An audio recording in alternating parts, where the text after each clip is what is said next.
Itu dia perbandingannya lagu tu. Aku ni lagu tu. Sebab apa? Nabi SAW tahu dah akibat dia.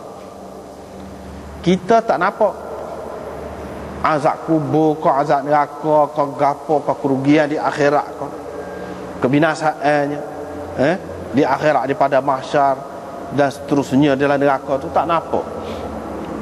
Nabi SAW nampak. Allah Subhanahu Wa Taala tunjuk ke dia. Benda setara mana dahsyatnya, dialah yang tahu. Dia tulis rakyat kita. Orang tulis rakyat kita ni mana kita kena, terutama orang tu orang yang tidak pernah berbohong, tidak pernah kecap pelawak. Dia rakyat hak sengerti. Sepatutnya kita dengar, ambil kira hak dia rakyat.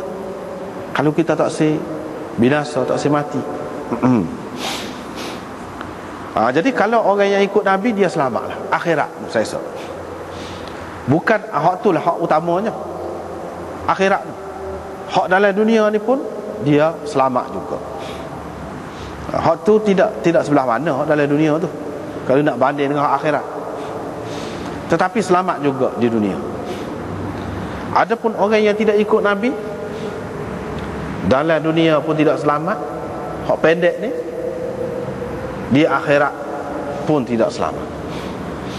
Jadi dalam dunia ni kalau nak kata seronok ke, bahagia ke, sebentar, hak tu pun tak dapat. Kalau tidak ikut Nabi SAW.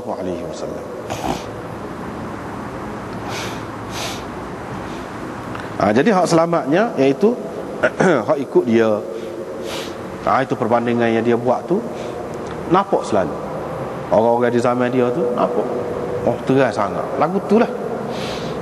Kalau kita tak ditimpa malapetaka ataupun bahaya, ikutlah An-Nadhirul Uryan ini. An-Nadhirul Uryan ini. Kalau kita tidak ikut, kita akan binasa. Jadi di sini orang yang mengikut aku dan mengikut apa yang aku bawa, orang yang taat kepadaku dan mengikut apa yang aku bawa.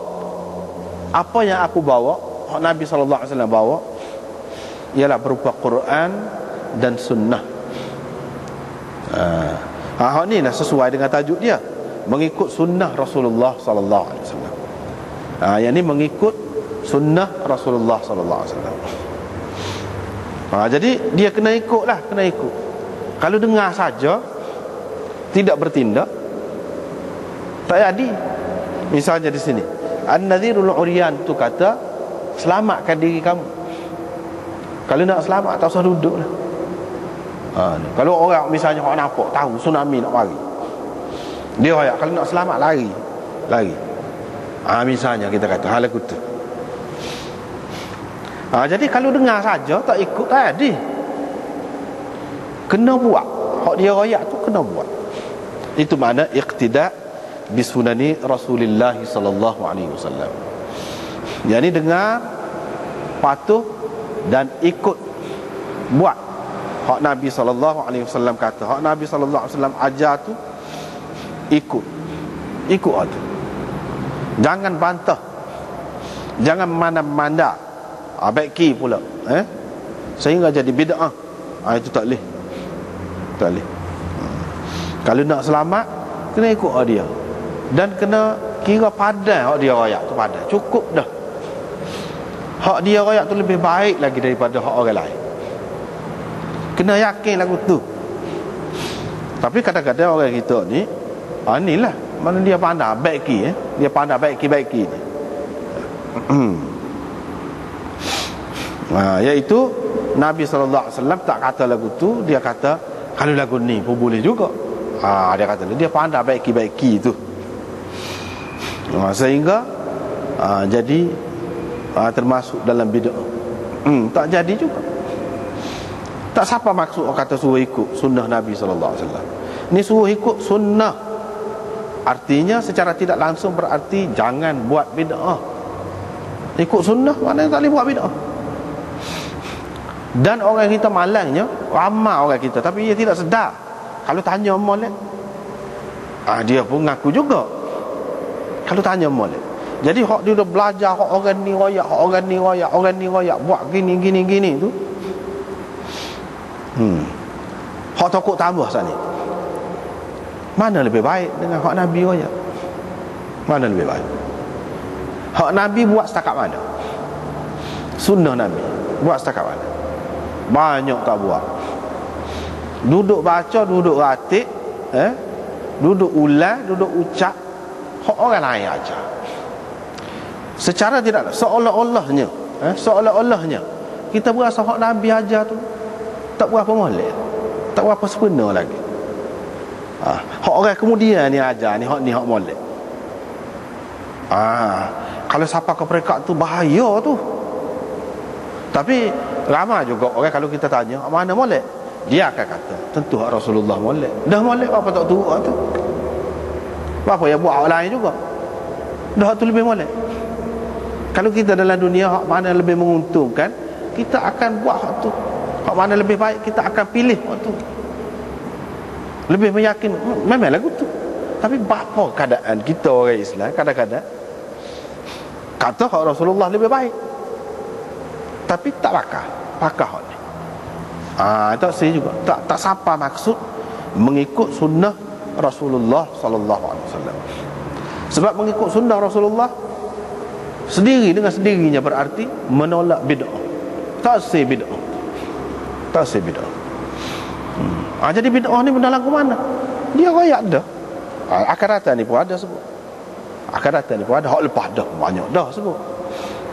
Daripada sebesar-besarnya sampai sekecil-kecilnya. Kadang-kadang orang kita apabila kita royak, Nabi SAW baca Allahumma antas salam wa minkas salam tabarakta dzal jalali wal ikram. Dia tambah. Itu maksud anak kata tadi.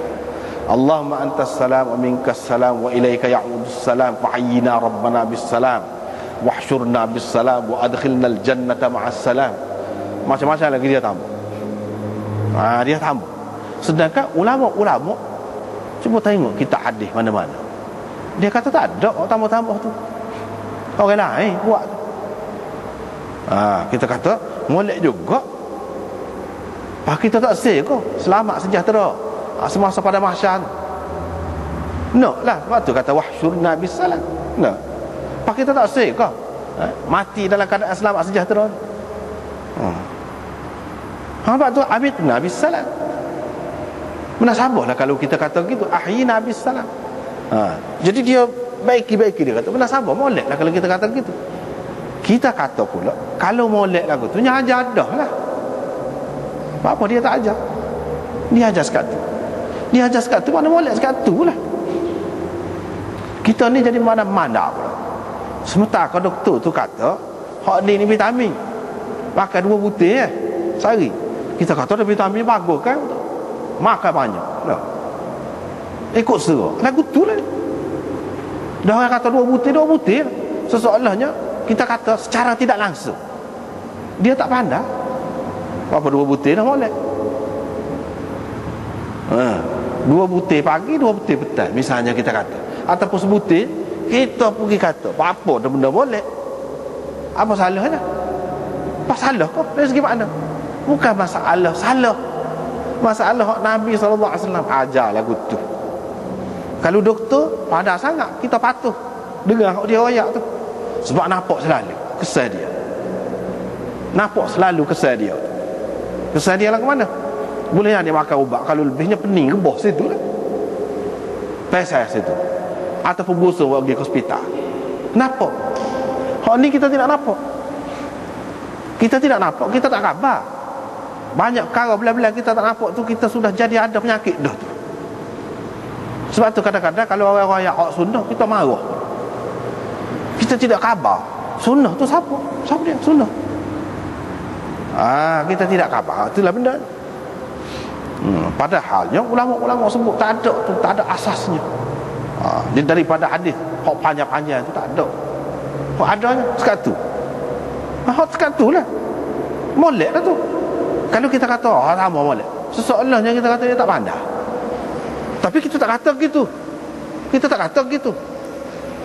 seolah-olahnya secara tidak langsung